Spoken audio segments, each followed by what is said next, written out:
Okay, so I wanted to talk about one of the most interesting questions as far as I'm concerned that's cropped up as one of the peripheral spin-off issues of the whole Gamergate thing, which is this issue of what makes a gamer, which you'd think would be a largely semantic question, so it wouldn't get that involved and things wouldn't get quite so heated, but actually it did, with claims that people that use the word or claim the word in some kind of exclusive capacity are showing some kind of arrogance. And perhaps it's true that some people have this kind of scale of hardcoreness, you know, that if you're a sort of fragfest first person shooter online kind of person, then you're a proper hardcore gamer. And then perhaps kind of if you play MMORPGs or RPGs or something along those lines, that you're kind of a stage down, get much further down than that, and you're not a gamer. And then in the other camp you had these people say that all that it means to be a gamer is that you play video games. If you play video game, any video game, if you just play Candy Crush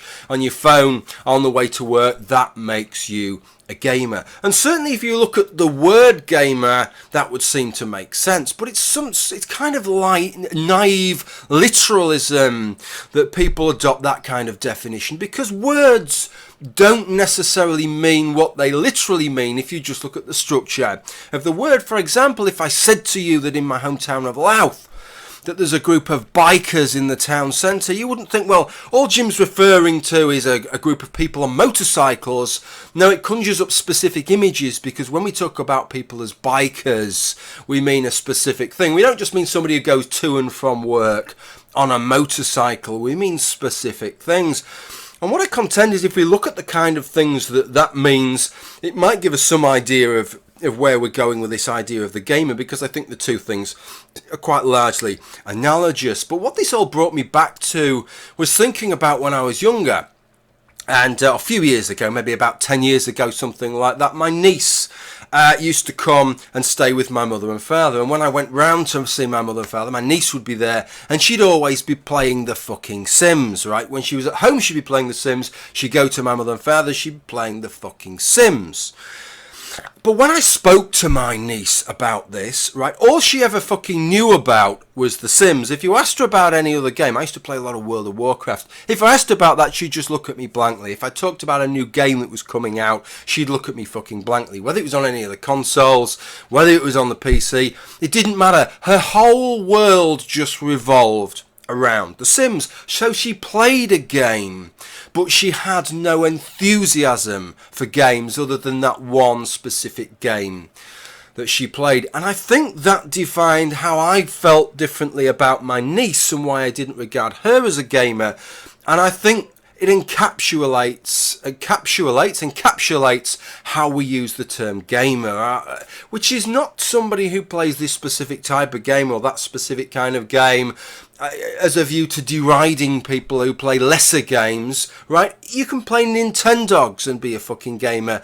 You can play The Sims, you can play Candy Crush and be a gamer. But I propose that what you have to have, just the same as a biker we would expect to have an enthusiasm for bikes, a biker to be the kind of person, if there was a shiny Harley Davidson or Honda road bike, racing bike there, they want to go over and have a fucking look and salivate over the bike and not just go, yeah, I'm not really interested in bikes, I just use my bike to go to and from work. It's the same thing with gamers. If you play Candy Crush and that's all you play, but you have an enthusiasm and a knowledge of games, generally the history of games, games that are coming out, the different genres of game, that is what makes you a gamer. Not the kind of game that you play, not how many games you play, but your enthusiasm for video games generally. That's what I think it is, and that's pretty much all I wanted to say in this video. I wanted to show you two little things in this video actually, and they're just perhaps things that I'm kind of proud of with my sort of gaming heritage, just little things that I've, well, in one case acquired.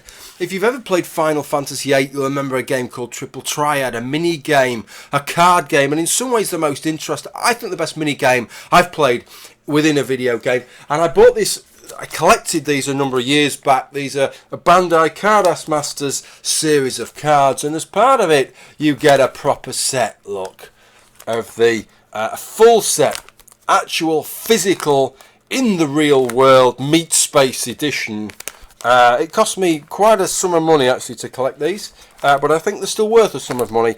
A full set of triple triad cards there. So that's one of the things. And the other one is this. Edge magazine, I think probably the finest, certainly perhaps the most cerebral and adult video games magazine, certainly that I've read, and is freely available in the United Kingdom. Very well respected magazine, and this is issue 1, and it's not issue 1 that I got off eBay. It's issue 1 that I got because I read it since issue 1. So I kind of feel a little bit proud of that. Right in at the beginning with Edge magazine. It's still on the go now, and it must be up to about number 280 or 290 or 300 or something stupid like that.